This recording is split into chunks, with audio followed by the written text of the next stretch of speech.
We are in an emergency.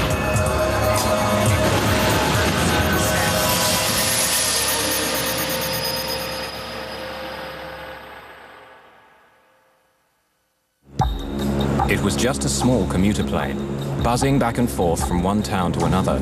A journey of 86 minutes, one of many that day. No one could ever have imagined that it would end like this, in drama and in death. Yet in 1995, two pilots with 26 passengers aboard managed to defy the laws of gravity for 9 minutes and 20 seconds, when their aircraft in effect lost the use of a wing, struggling home like a wounded bird. Help me hold it! Brace positions! Keep your heads down, everyone! Hold on, this is gonna be rough! But when their plane makes a miraculous crash landing with all passengers alive, their ordeal isn't over. What awaits them is even more horrifying. It's getting hot in here! Get me out!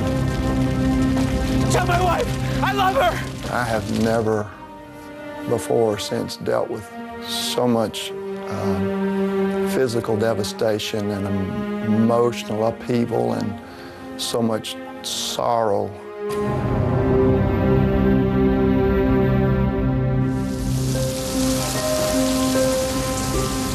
Flying isn't always glamorous. Regional airlines are like the buses of the air, trundling back and forth from one small city to another. Crews operate several flights a day, working for up to 15 hours. They face interminable ground delays and often surly passengers. If a flight gets cancelled, they don't get paid, but they enjoy their work. Atlanta Airport in Georgia has become one of the busiest in the world. It's the home of a very successful regional airline, Atlantic Southeast. ASA serves every town and city of the southeastern United States with a fleet of 83 turboprops. In 1995, most of them were Brasilias built by the Brazilian firm Embraer. The Brasilia is a high-performance aircraft with state-of-the-art avionics and a top speed of 610 kilometers per hour. Today, after 18,000 successful flights, this Brasilia will take off for the last time. Takeoff check, below the line. I've got your lights. Captain Ed Ganaway and First Officer Matt Warmerdam have just flown in from Macon, Georgia. External lights on. Going through the departure checklist, they're now ready for their second flight of the day, Flight ASA 529 to Gulfport, Mississippi. Hi. Hi there. Okay. Flight attendant Robin Feck has been with ASA for just over 2 years. Hi there. Her cabin is a cramped space, only 10 meters long. Most of her 26 passengers are seasoned business travelers, ranging in age from 18 to 69. Among them are 7 engineers, 2 deputy sheriffs, a minister, 2 Air Force personnel, and even an aspiring flight attendant. For them, the short trip to Gulfport, Mississippi is a routine journey, but they're half an hour late on their schedule already. Okay, power's set.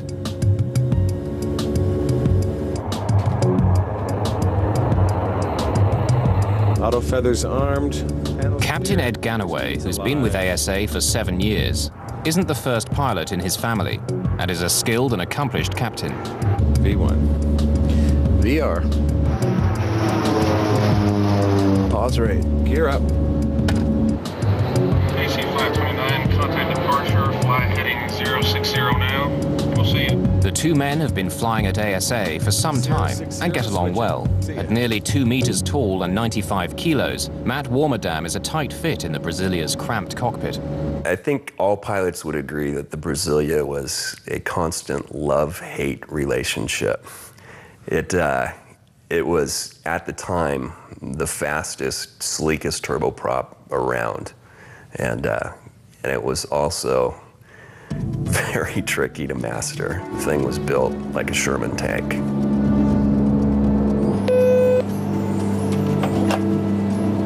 Hey, Robin?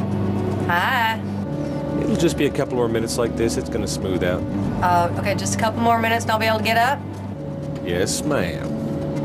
All right, thank you. See you.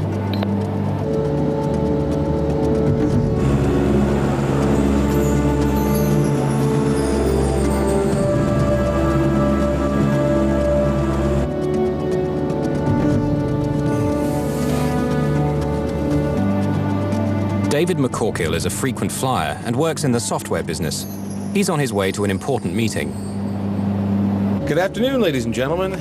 Welcome aboard. Board Atlantic Southeast Airlines, Flight 529, service to Gulfport, Mississippi. We're passing through 13,000 feet. The captain has turned off the fasten seatbelt signs. However, if you are in your seats, we suggest that you do so with your seatbelt loosely around your waist, just in case we encounter any turbulence en route. Chuck Pfisterer, a nervous flyer, works for a paper company and is on his way to visit a new mill. AC 529, climb and maintain flight level 200. 200 AC 529. 20. The Brasilia, on autopilot, is climbing towards its cruising altitude of 7,300 meters. 24. 24. But the plane will never make it to this altitude. Autopilot, engine control, oil. The sound of that Autopilot, was engine tremendous. It was as if someone had taken a baseball bat and hit an aluminum garbage can as hard as they could. It was just a gigantic crashing sound, and the airplane immediately lurched to the left. I heard a loud bang, and that's what, just shocked me awake. Not knowing really what happened, I looked over and noticed everyone looking left out the window.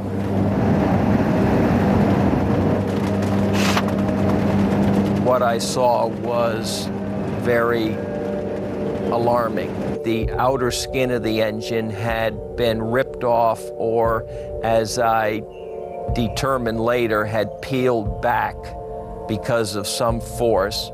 I could see the components of the engine itself, and I could see fluid leaving the engine and exiting the back of the wing. Autopilot, engine. Warning lights and chimes go off, signaling trouble in the left engine. The autopilot trips off as a result, and Ganaway takes control of the plane. Autopilot, engine control, oil. The plane is falling at over 1,600 meters per minute, the equivalent of nearly 30 meters every second.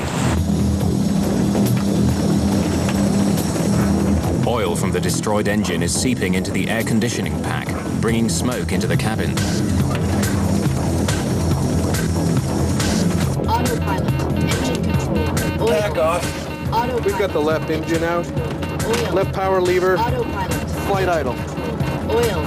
Unaware that the left engine is destroyed, the pilot tries to adjust its propeller to improve the plane's lift. Oil. Left condition lever. Autopilot. Left condition lever. Feather. Warmadam attempts to feather the propeller, which means changing the angle of the blades in order to minimize air resistance. Autopilot. The warning light indicates fire in the left engine. Left condition lever. Fuel shut off. No matter what Ganaway does, the plane is still pulling violently to the left. He struggles to counteract it by pushing hard to the right, using both rudder and control column. I need some help here. Autopilot. I need some help on this. Oil. The force of the crippled wing pulling to the left is relentless. Without the efforts of the pilots to keep the plane stable, it would roll into a spin and spiral down into the ground, killing everyone on board.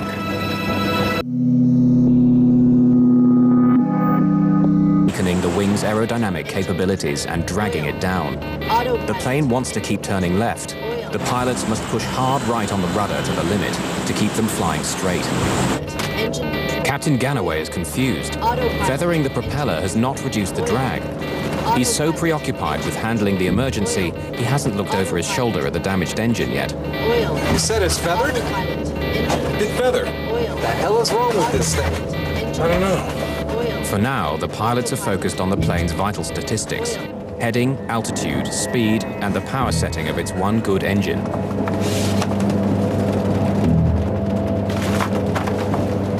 Well, these planes were designed to fly with one engine.